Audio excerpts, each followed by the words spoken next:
Long before the X-Files TV series, the Majestic 12 documents arrived. The documents were anonymously sent to TV producer Jamie Shandera's residence in Hollywood, California in December of 1984 in the form of photos on 35mm film. After developing the images, he spent the next few years researching and authenticating them. The documents are a brief about a secret government agency that was created in response to the crash at Roswell. The agency, known as Majestic 12 or MJ-12, would be responsible for handling the UFO extraterrestrial situation in the United States, including but not limited to the cleanup of crashed saucers, dispensation of alien technology to be back engineered, and cover-up of alien visitation evidence.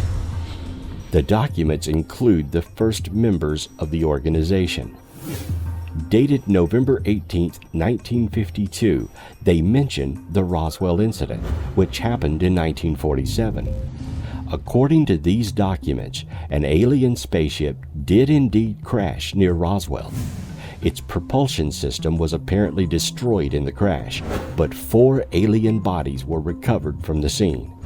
It was concluded that the ship probably originated from outside our solar system and was probably a short-range craft. The document briefly describes another crash at El Indio, Texas in 1950. The MJ-12 documents were said to be briefing papers for President-elect Eisenhower from briefing officer Admiral Roscoe H. Hillenkotter, the first director of the CIA from 1947 to 1950. The documents also list the other members of MJ-12, all high-profile figures in the U.S. federal government. The authenticity of the documents has been a hot debate since their public release in 1987 by Shandera, together with partner William Moore, author of The Roswell Incident. Some supporters, such as retired aerospace engineer Robert M. Wood, have spoken publicly in support of these documents, citing forensic evidence. Both the FBI and the Air Force claim that these documents are fakes, citing an Air Force investigation.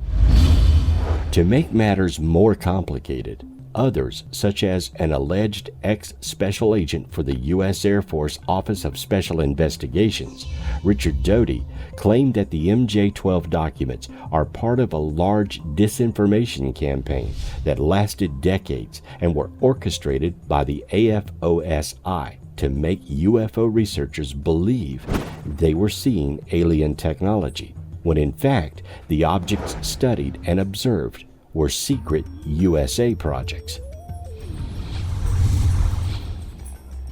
The jury is still out on the truth surrounding these documents, and other supporting documents have been leaked since these. The MJ-12 documents may or may not be real, but the existence of a military retrieval unit has been documented and reportedly involved in almost every crash to date.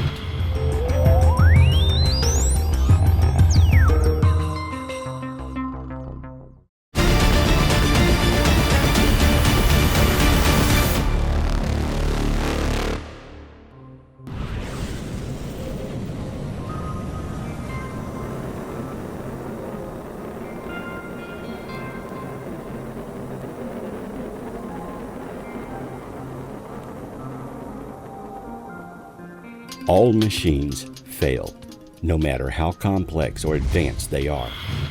Therefore, it isn't unusual that if aliens are visiting Earth frequently, then they would experience failures of their craft, just as we have airline crashes and train derailments. No machine, no matter how technologically advanced, is perfect. When most people think of a UFO crash, they think of Roswell, New Mexico. However, Roswell is only one of many such occurrences. UFO crash reports have been published since 1884. This early and perhaps the first UFO crash reported in the United States occurred in Max, Nebraska, about 35 miles northwest of Binkleman in Dundee County on the 6th of June. John W. Ellis and 3 of his herdsmen, as well as a number of other cowboys, were out engaged in a roundup when they were startled by a terrific whirring noise over their heads, and turning their eyes, saw a blazing body falling like a shot to earth. It struck beyond them, being hidden from view by a bank. One of the herdsmen, Alf Williamson, was burned as he approached the craft, which had created a split in the ground as it came to a stop. He was taken back to Ellis's home and treated for his burns. E.W. Rollins, the brand inspector for the district, came to the location later to inspect it. The Nebraska State Journal reported on the event again in 1887, saying one piece that looked like the blade of a propeller screw of a metal of an appearance like brass, about 16 inches wide, 3 inches thick, and 3.5 feet long, was picked up by a spade. It would not weigh more than 5 pounds, but appeared as strong and compact as any known metal. A fragment of a wheel with a milled rim, apparently having had a diameter of 7 or 8 feet, was also picked up. It seemed to be of the same material and had the same remarkable lightness.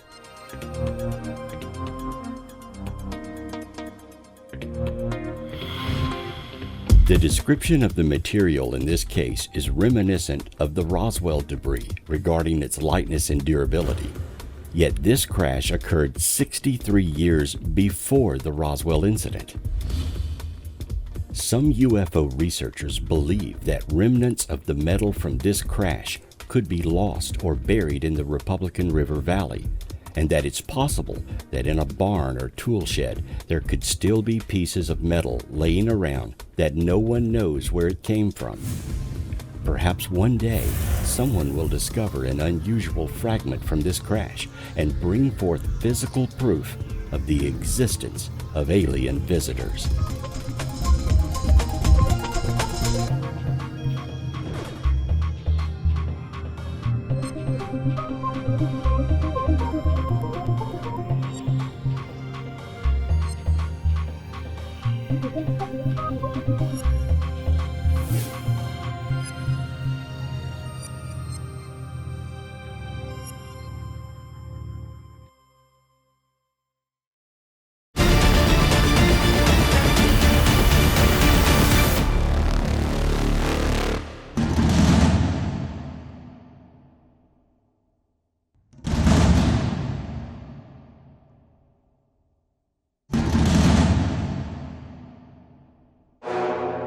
We know now that extraterrestrials are not new to Earth.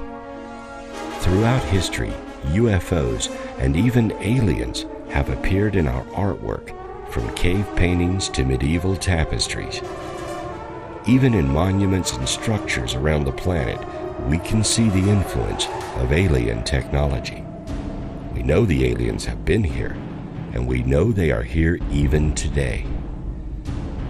The modern fascination with UFOs, aliens, and extraterrestrial visits began in the 1950s, with several craft were sighted by Kenneth Arnold. Even the term flying saucer was coined at that time. But UFOs, flying saucers, and alien spacecraft were already recorded in our history. Something of this magnitude would not go amiss to world governments, or even the Church.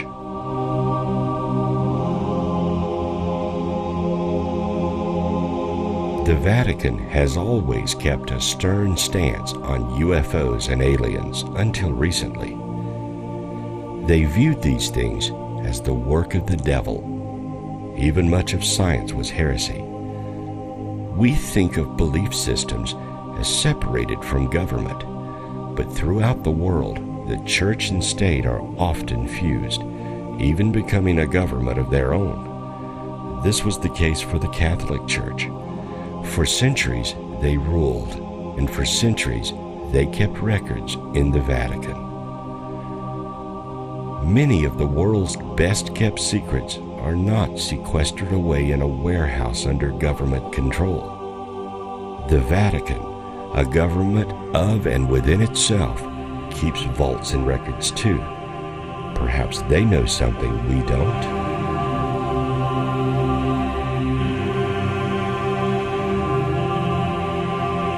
Recently, the Vatican has made some startling statements, some that go against their long-held stance on UFOs.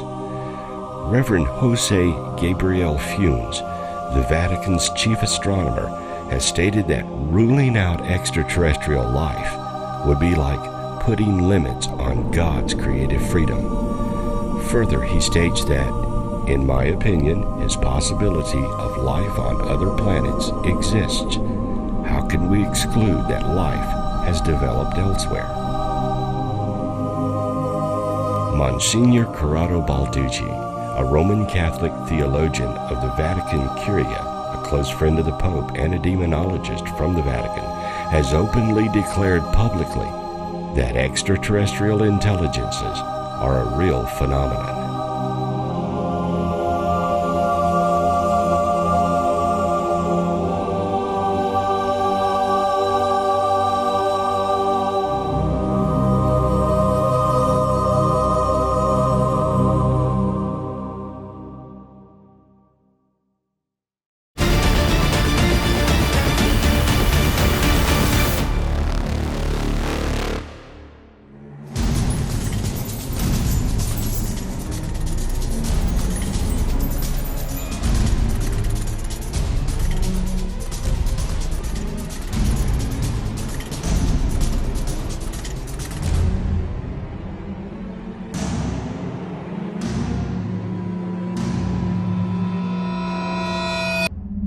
If the United States government somehow was inexplicably unaware of the existence of extraterrestrial life up to the 1950s, then on July 29, 1952, they would be forced to concede the issue when a squadron of UFOs overflew the Capitol.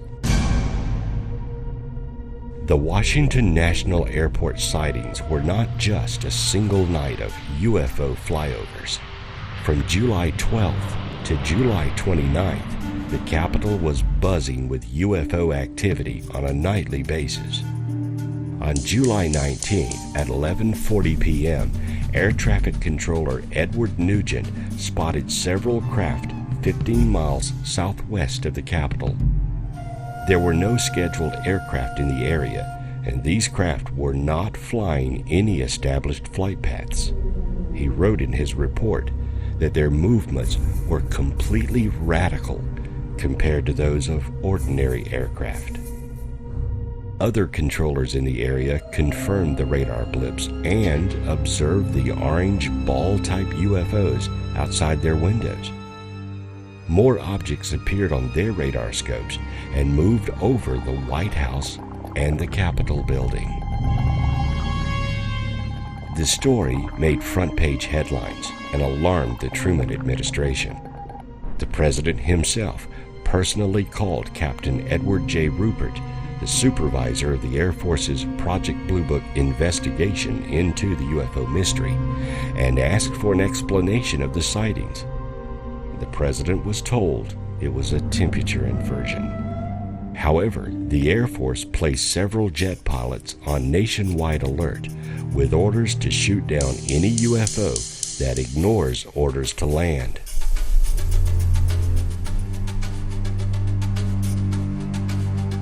To this day, there is no explanation for this incident. The government accepted the weather-related explanation because it was easy to tell this to the public, rather than admit they knew the craft were alien in origin.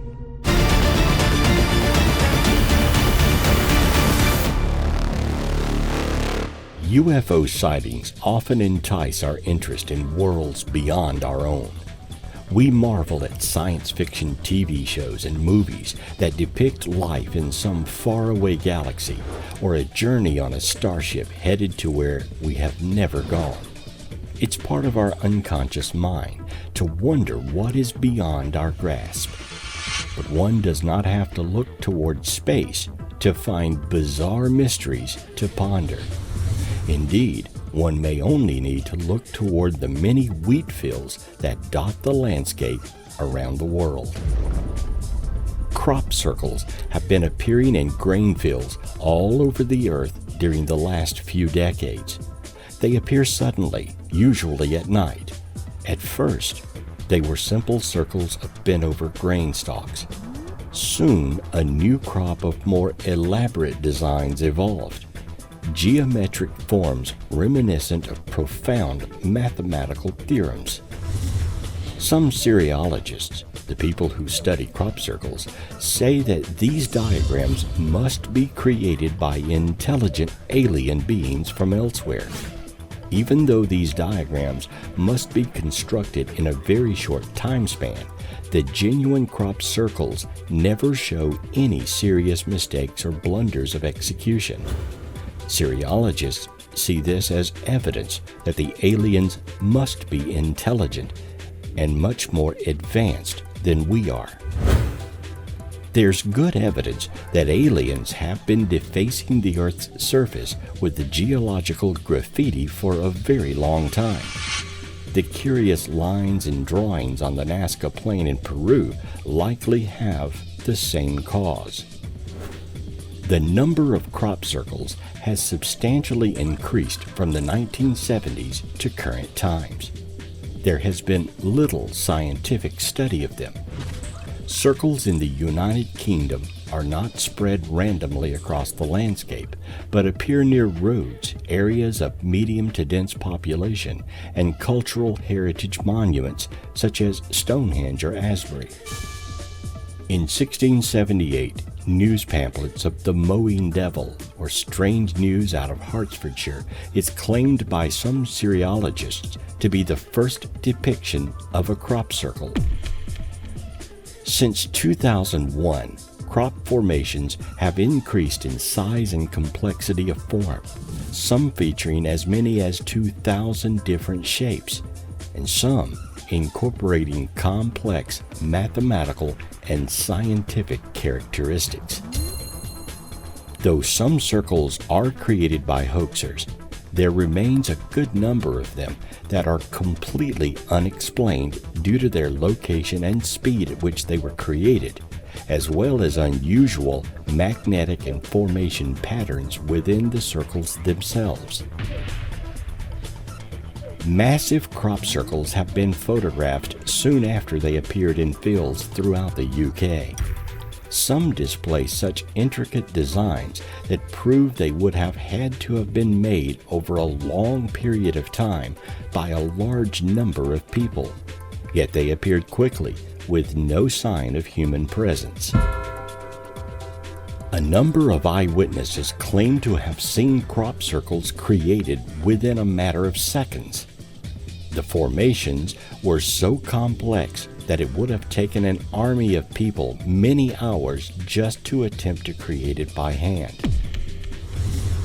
Because nobody on Earth has been able to duplicate a true crop circle, certainly not at the cellular level, the assumption is made that it must be extraterrestrial in origin. People who stand inside a crop circle often experience a dramatic rush of emotions and increased perceptual abilities. If crop circles are messages from aliens, what does it mean? What are they trying to communicate?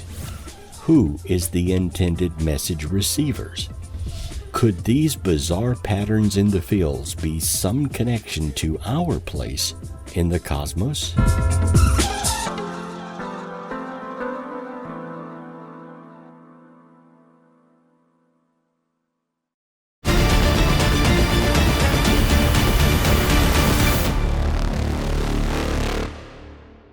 Going back in time, on June the 1st of 1853, several luminous objects were seen hovering over the Tennessee College campus.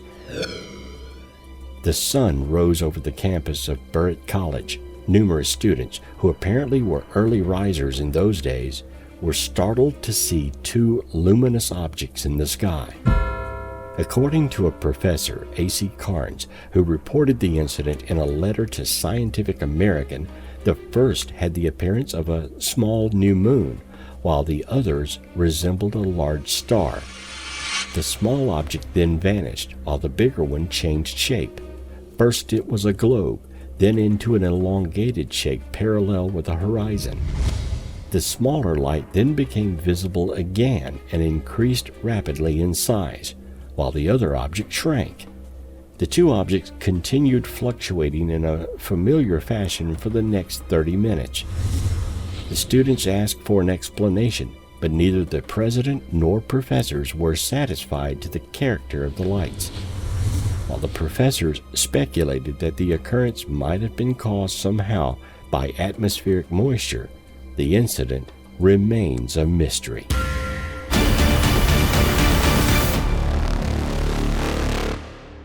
Perhaps one of the largest and most publicized encounters took place back on February 25th of 1942. It's been called the Battle of Los Angeles because American troops tried to shoot down a UFO in full view of the public.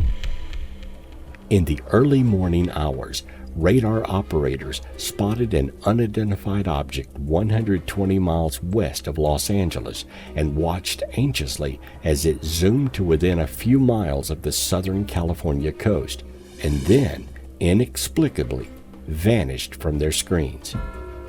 Sometime after that, an artillery officer along the coast reported what he described as 25 aircraft flying at 25,000 feet, and a few minutes later, other observers saw a balloon-like object carrying what appeared to be flares over nearby Santa Monica. Then, anti-aircraft batteries spotted what witnesses later described as a swarm of objects flying at various altitudes at speeds of up to 200 miles per hour. Fearing that the city was under attack by the Japanese, they fired 1,400 rounds of ammunition at the bogies. But apparently, none of them hit anything, because no wreckage subsequently was found. Officials initially described the incident to a combination of false alarms and mass hysteria, but ufologists have speculated over the years that the gunners might have been shooting at an extraterrestrial spacecraft. Multiple eyewitnesses saw the object and the military's attempt to shoot it down. Whatever it was, it silently disappeared and was not seen again. No balloon could have survived the assault from the military cannons, and no wreckage, nor were balloon fragments ever recovered.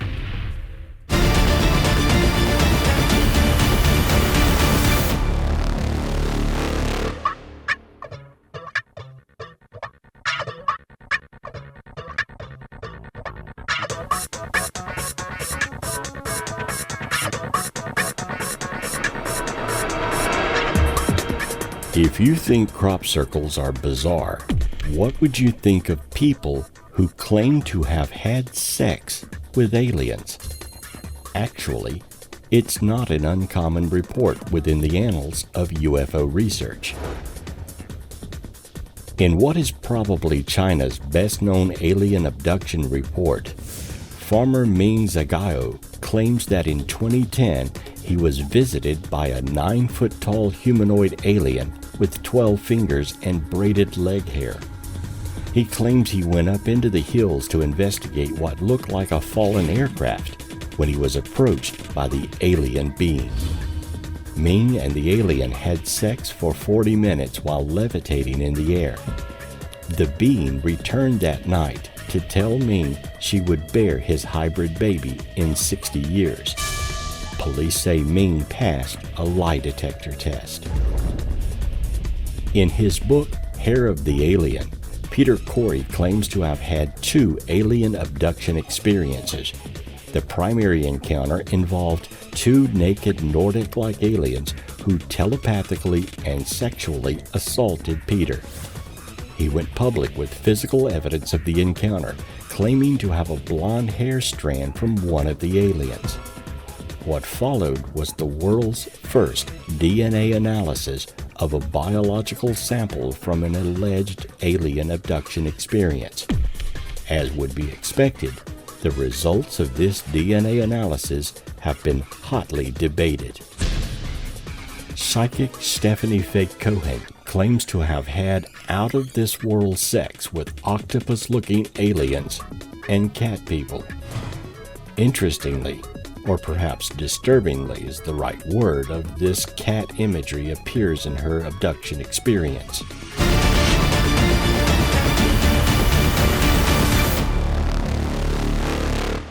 In another alien abduction story, UK Labour councillor Simon Parks claimed he had regular intercourse with an alien he referred to as the Cat Queen.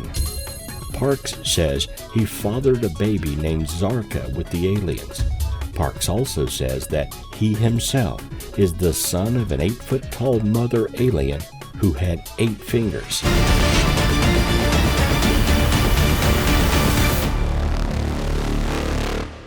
Antonio Villas-Boas' UFO experience was one of the first reported examples of alien abduction. Antonio was a Brazilian farmer working in a field late at night on October the 16th of 1957 to avoid the scorching heat of working during the day. He claimed that as he plowed a field, he spotted a red star in the sky.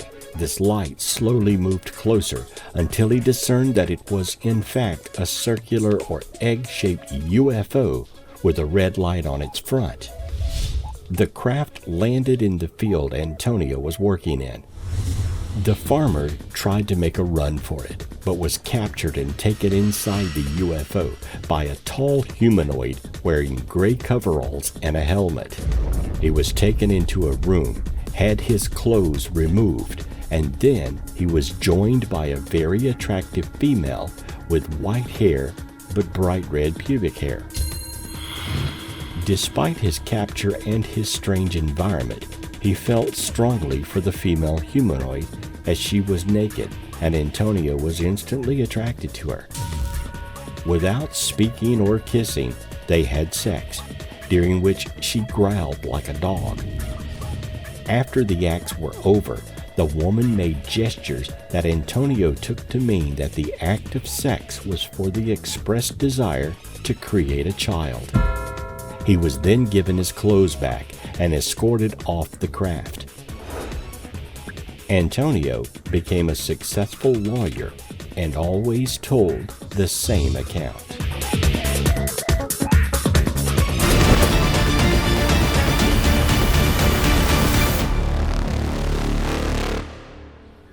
One strong theme to emerge from many of the abduction and contact details is one of kindness and protection. Many abduction victims claim to have been shown mental images of the destruction of Earth through neglect and war. These images have been remarkably similar across a broad spectrum of abduction witnesses, when basically confirming the same images of death and destruction.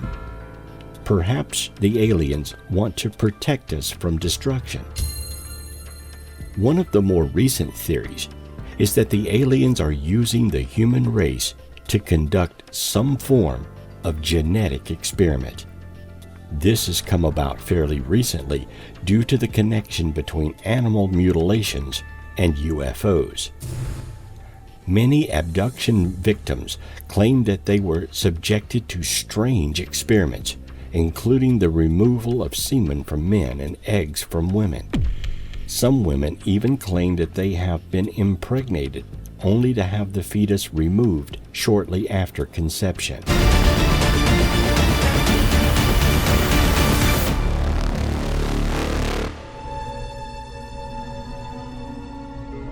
In 1975, Travis Walton was abducted in full view of 5 forestry workers. He was missing for 5 days and presumed dead. On the 5th day, he was returned, brandishing a full 5 days beard growth. The witnesses, as well as Travis, took and passed lie detector tests. Travis described the interior of the craft as well as the beings who abducted him in detail.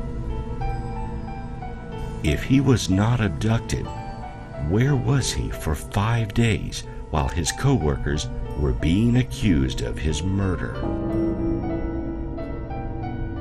Abductees have shown that they display all the symptoms of post-traumatic stress disorder. Nothing can cause this except a real, experienced event.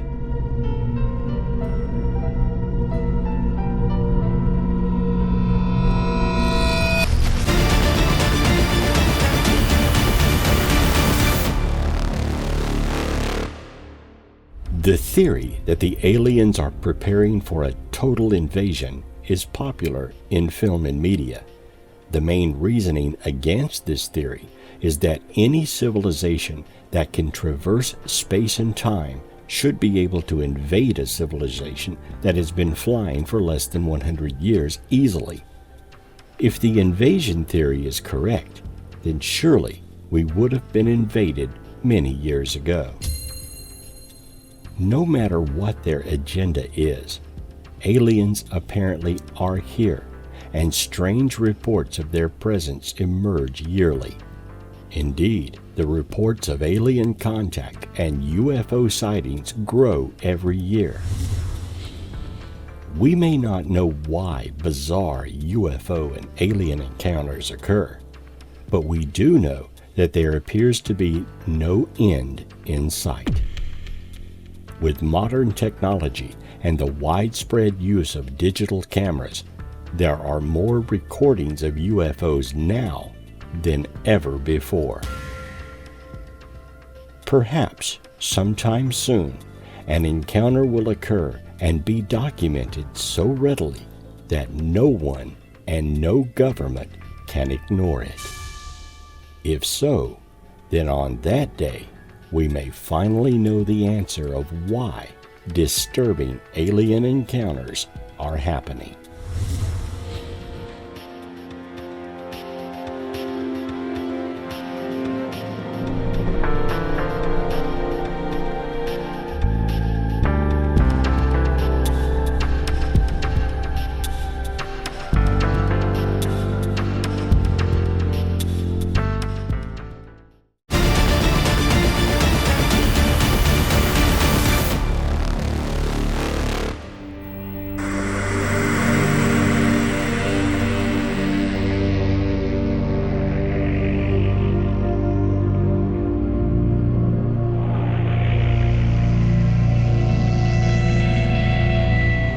One would think the news media would be all over this issue. However, the media is controlled by big business and the government. They can't report the truth to you.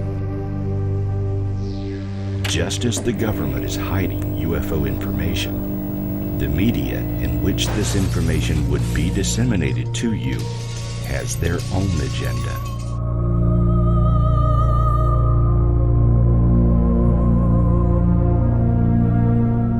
News outlets are concerned about one thing: ratings.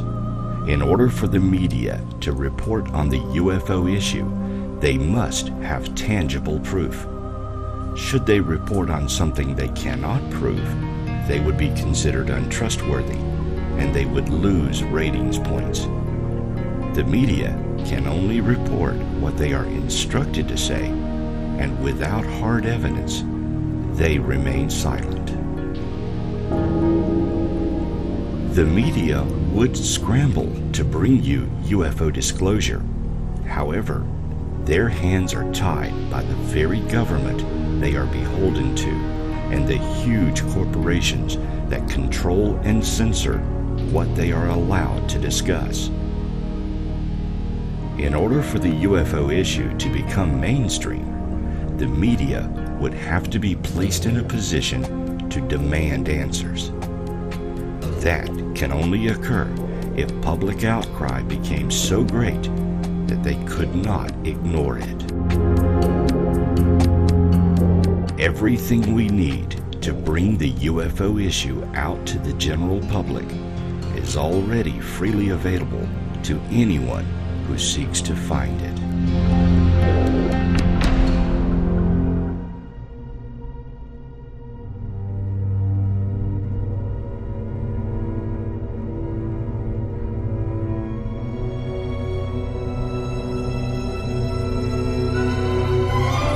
A multitude of books, DVDs, and UFO researchers are available to you.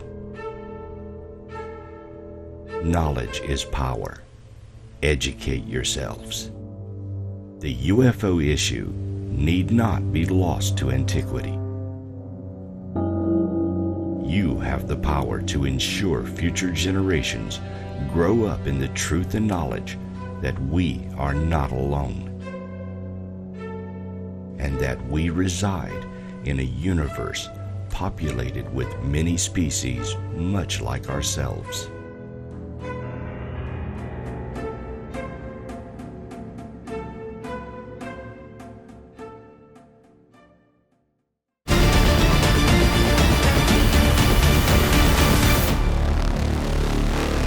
Governments are all about one thing: control.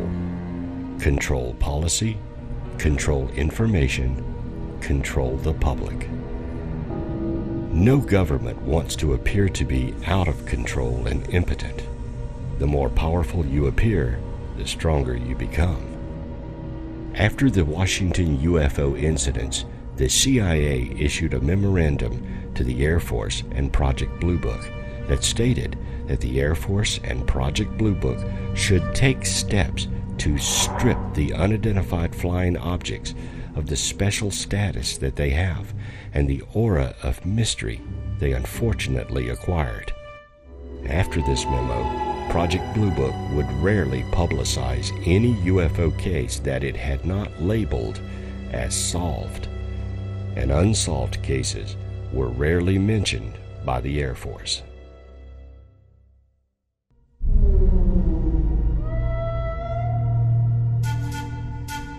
Because the government is invested in controlling the country, they have multiple reasons to avoid disclosure of the UFO mystery.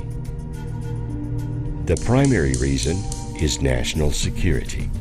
The government is afraid you can't handle it, and they fear the actions of the aliens themselves. Disclosure would relinquish much of their control, and like a comfortable security blanket, they don't want to give it up. This also creates a paralyzing condition within the government. Many officials simply don't know what to do. It's better for them to remain ignorant than to face the UFO issue. It is much easier to deal with an issue, especially one where there is no roadmap, in secrecy, where dirty laundry and mistakes can be handled outside the scrutiny of media and the public. It's easier to deal with the issue in the black world than with everyone watching. The announcement of an ET presence on Earth would be front-page news for months. It would dominate the government's every action and not allow it to carry out any of its planned business.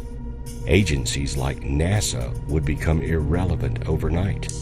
The government would face the question of why they continue to fund NASA when they knew our space efforts were a waste of taxpayer money.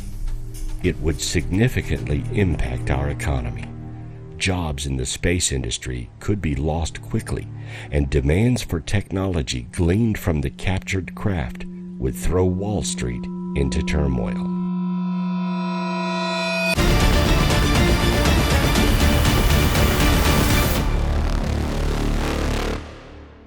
Police officer Leroy Gayton told National Public Radio that he was walking to his car when he saw a luminous object that reminded him of pictures of erupting volcanoes suspended 3,000 feet in the air. Another witness estimated that the UFO was a half-mile wide, a mile long, and bigger than a Walmart.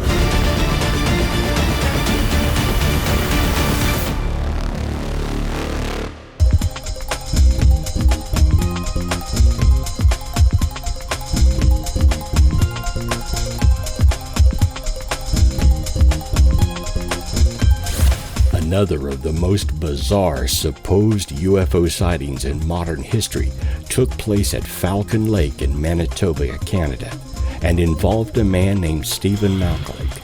Malkalik was a prospector who claims to have encountered not one, but 2 UFOs, and after investigating the objects, he was blasted with some sort of hot gas from an exhaust vent that left him with bizarre markings on his midsection and led to his being hospitalized.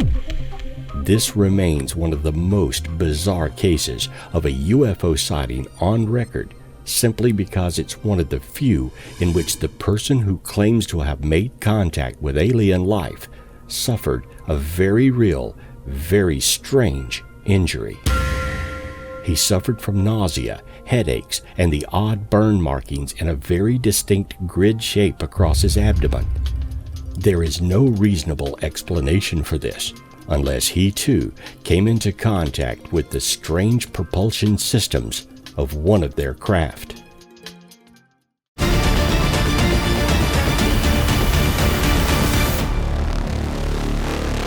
A UFO sighting on the evening of December 29, 1980 changed the lives of 3 Texans forever, and not for the good.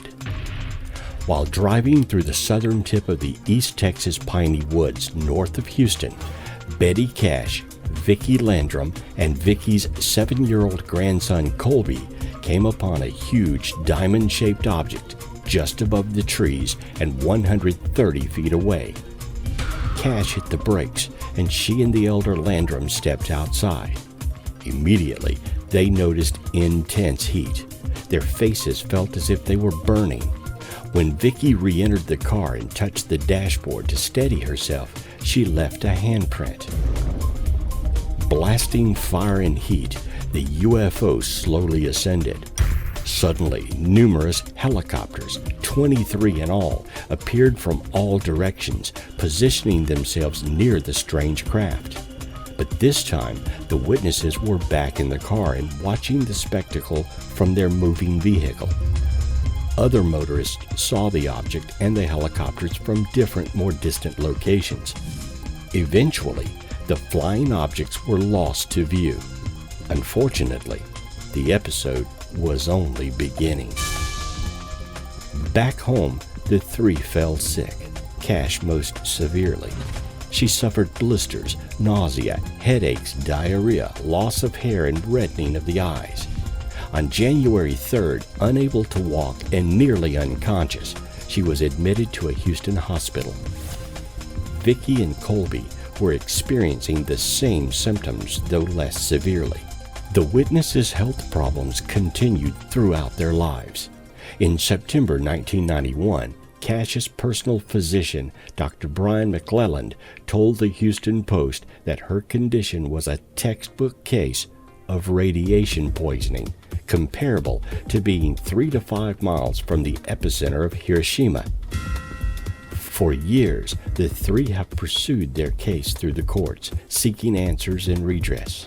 But official agencies deny any knowledge of the incident, even though the helicopters have been identified as twin-rotor Boeing CH-47 Chinooks, used by both the Army and the Marines. Betty Cash died at the age of 71 on December 29, 1998, exactly 18 years after her claimed close encounter. Vicki Landrum died September 12th of 2007, 7 days before her 84th birthday. Are these bizarre alien accidents where humans were adversely subjected to their technology and suffered horrendous fates? Or could the extraterrestrials be uncaring and unsympathetic towards their encounters with hapless Earthlings? One thing is for sure, if you do happen upon a hovering UFO, stay away as far as you can.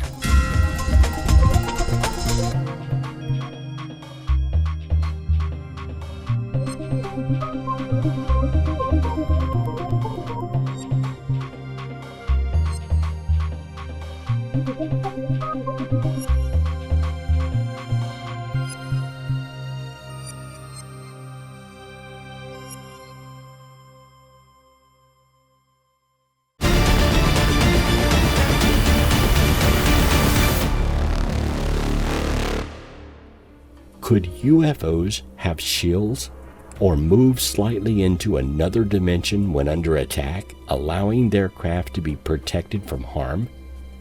Is it possible they have technology or supernatural abilities that prevent them from being bombarded while in flight?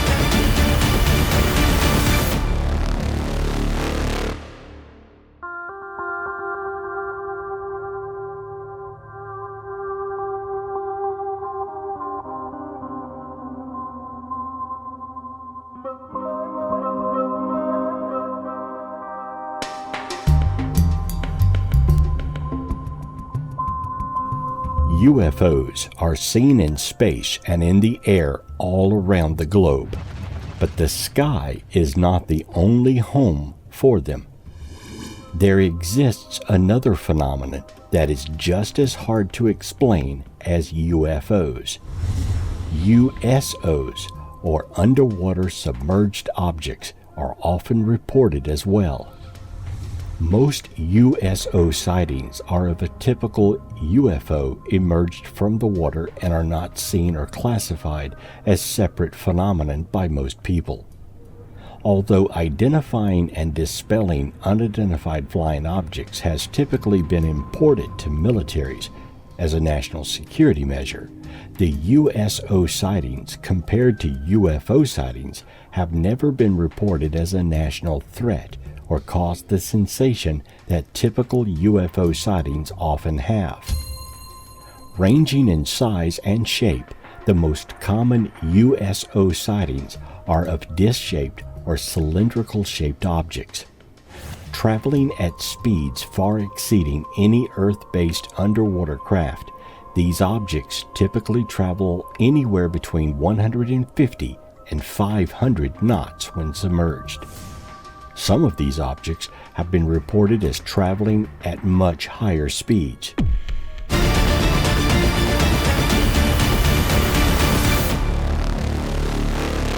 UFOs have been seen by many people all over the world, and for a planet where 2/3 of the surface is covered by water, it should come as no surprise to the eclectic that there is more life hidden away from our eyes than what we get to see on TV. USOs, or unidentified submerged objects, have been seen by many explorers, sailors, naval officers, fishermen, and regular folk getting around the planet in their ships and boats. In 1952, the crew aboard the USS FDR witnessed a metallic object rise from the water and into the sky. This was not the first of sightings for the crew aboard this ship. It's also interesting that at the time of these sightings, the USS FDR was the only ship carrying nuclear weapons.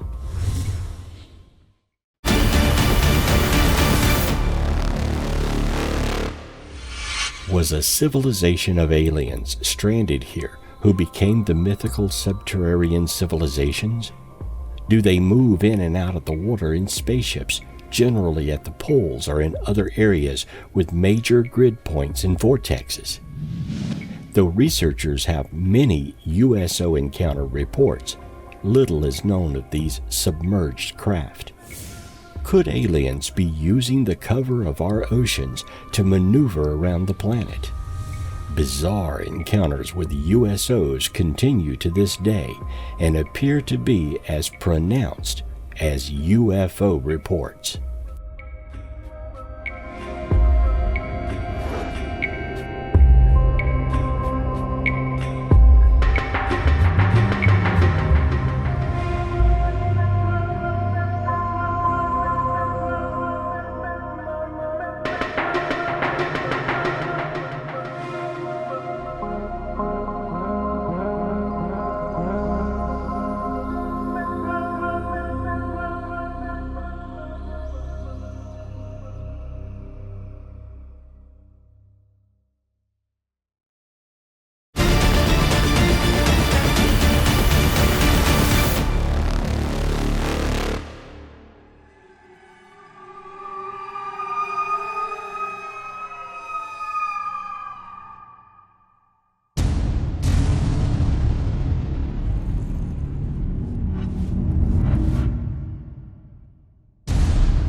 It is estimated that 9.2 million people are directly and indirectly employed by the United States oil and natural gas industry.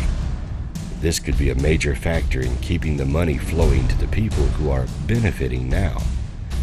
So retooling an economy based almost entirely on oil would be very disruptive to society. There would be uncomfortable questions the public would demand the government answer, and no politician wants to face an outraged public demanding answers.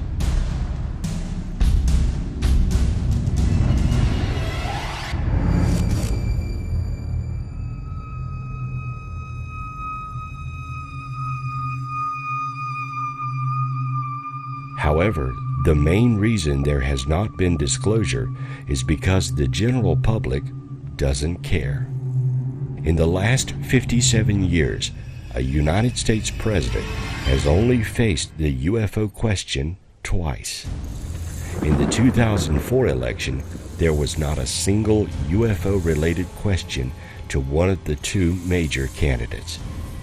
The public does not see the UFO ET presence as a key issue. So why would the government risk all the potential fallouts for an issue that no one cares about? It would require enormous public pressure to bring this issue to the forefront, and all indications are that you don't care enough to make this happen.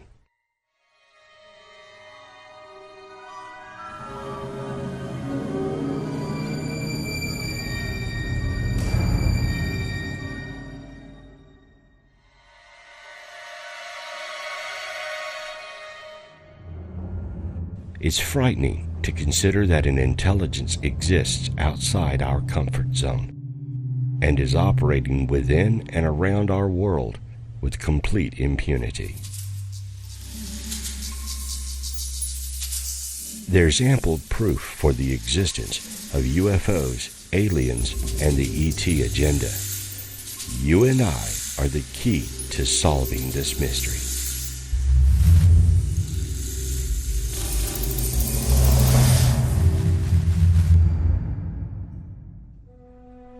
Politicians react to pressure. Our world today has changed in no small part to grassroots organizations that have pressured our government to react. Immigration, gay rights, Social Security, and all the major issues are driven by a growing public demand for change. The UFO issue is no different. The key to solving the ET mystery is within each of us. It is up to us to support and publicly demand answers and disclosure from the politicians we elect. If enough pressure is applied, change is inevitable.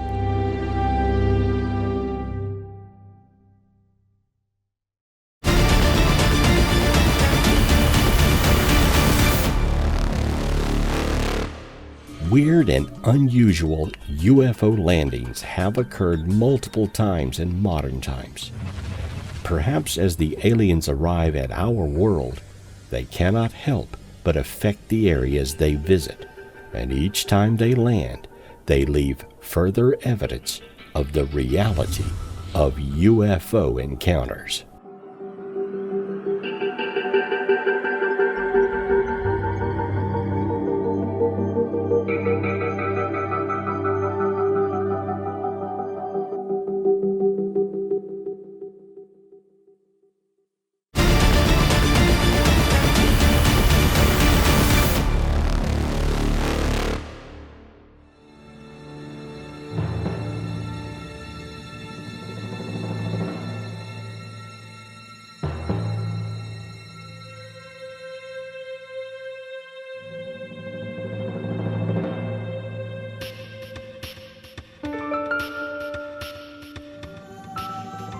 One of the many reasons put forth as to why we are being visited is that it is just a simple case of curiosity. In a similar way as the first explorers of our planet discovered new lands and new civilizations, alien life forms who stumble across us in their exploration of space may find us an intriguing and interesting species in our own right. Another popular theory put forward is that the Earth may well contain certain minerals which are not present on another alien planet. There has been some evidence to this in various reports and claims of underground alien bases and sightings of craft seemingly taking samples of Earth